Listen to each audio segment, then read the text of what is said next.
여러분 안녕하십니까? 여러분과 함께 변액보험의 모든 것을 함께 살펴볼 네어머니의 김문성입니다. 자, 그 첫 번째 시간으로 재무설계란 과연 무엇인가 그 개념부터 한번 살펴보도록 하겠습니다.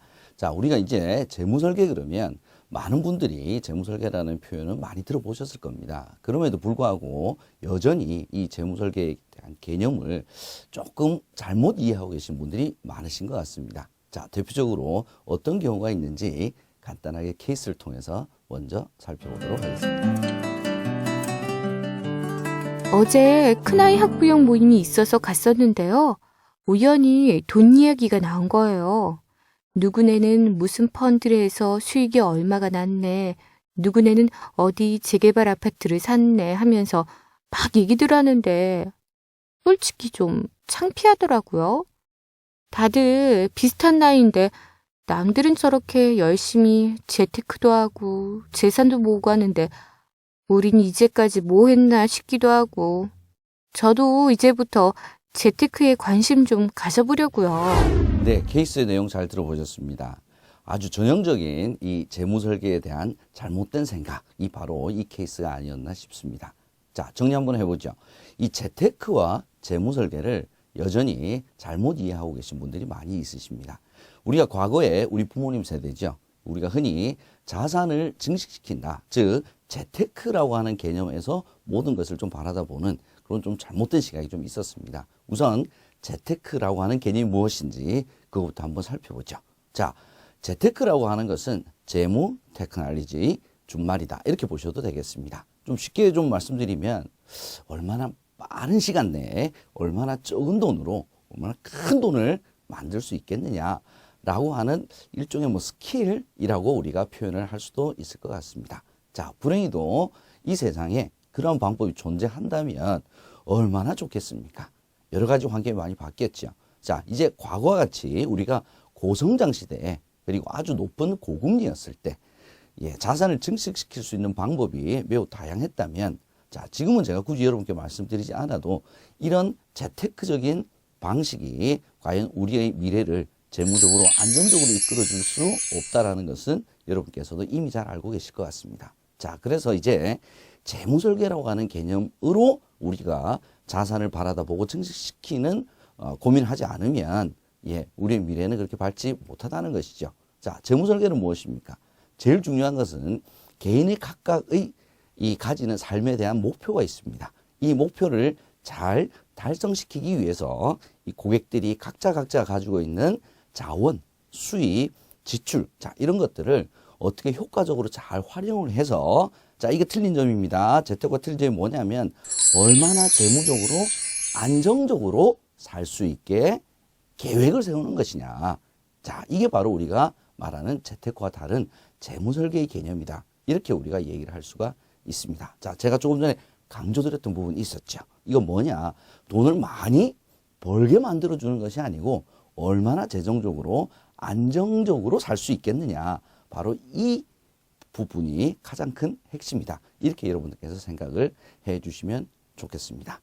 자, 이런 어떤 이론적인 개념들을 조금 제가 정리를 한번 해보겠습니다.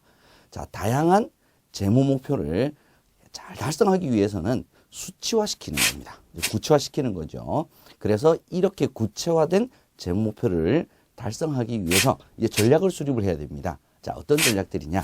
고객들이 가지고 있는 자원이 있죠. 이 자원을 금융상품이나 투자형 상품이나 보험상품에 잘 배분을 해서 아주 효과적으로 재정적으로 안정감 있게끔 갈 수 있도록 이 방향을 제시하는 일련의 과정이다. 이렇게 우리가 얘기를 할 수가 있습니다.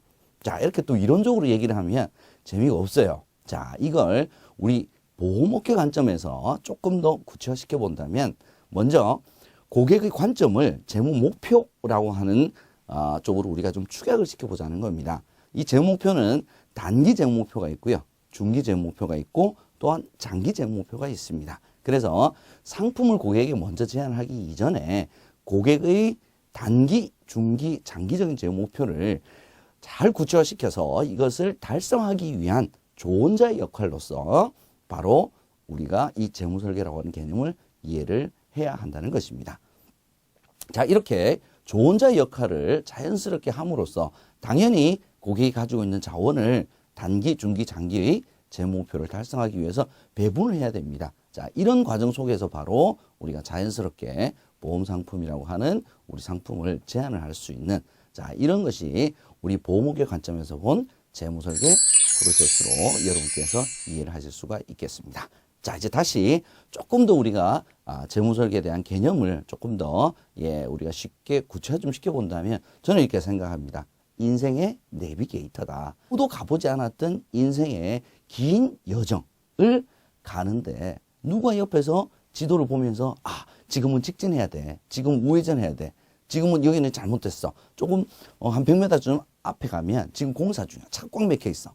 이걸 누군가 가르쳐 준다면 우리가 가보지 않았던 인생의 길을 가면서 얼마나 마음 안정적으로 우리가 갈 수가 있겠습니까? 바로 우리 재무설계라고 하는 것은 우리 재테크와는 달리 어떤 돈을 크게 벌어주는 방법을 찾는 것이 아니고 우리가 인생을 출발하기 전에, 인생의 길을 가기 전에 먼저 인생의 지도를 먼저 그려보고요. 그래서 우리가 어떤 목적지, 자, 우리가 부산을 가려고 하는 건지, 목포로 가려고 하는 건지, 저쪽 동해 쪽으로 강릉을 가고자 하는, 자, 방향을 먼저 잘 설정을 먼저 해야 되지 않겠습니까? 그래야지 가장 안전하고 빠른 길을 우리가 찾을 수가 있게 됩니다.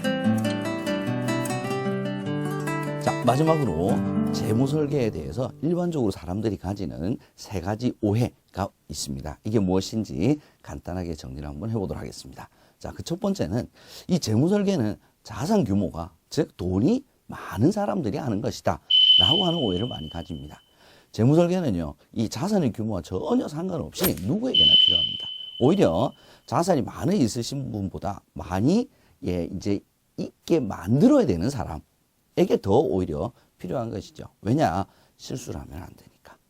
자, 두 번째는 뭐냐면 이 재무 설계를 하게 되면 일반적인 투자를 하는 것보다 높은 수익을 얻을 수 있다라고 하는 오해를 가지십니다. 자, 재무 설계는 높은 수익이 아니라 재무 목표를 안정적으로 달성하자는 거죠.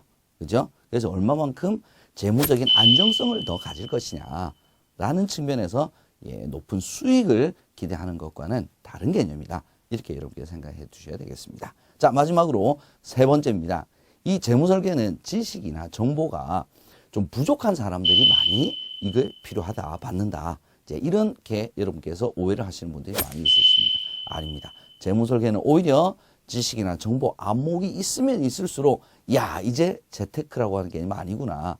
재무 설계라고 하는 개념이 바로 지금의 변화된 환경에 맞는 자산 운용 관리 방법이구나 라는 것을 다 알고 계십니다. 오히려 더 니즈가 더 강하다는 거죠.